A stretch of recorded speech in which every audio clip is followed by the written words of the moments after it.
Hi, welcome back once again to howtocookgreatfood.com. Had quite a few emails about this caprese or tomato and mozzarella salad. It's dead simple. 1, 2, 3 ingredients, bit of salt and pepper, bit of olive oil, that's about it. Let's do it. So simply, you just need to get your tomatoes and your mozzarella cut. So I've just sliced them up. And you can just arrange it like this. Now the mozzarella, don't use that kind of block stuff, that hard block stuff is bloody awful. But if you get, you know, the mozzarella that's in a water or a whey, that's what you want. And try and use a nice quality one for this, you know, because it's just a little easy salad.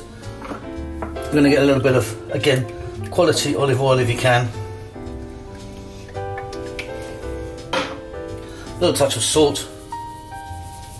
A little pepper. I don't have my grinder with me today, so I'm just using some ground pepper that I've got already. And some fresh basil just thrown over. Super simple. Hope you enjoyed that. Don't forget to subscribe to our channel. We'll see you soon. Lots of love.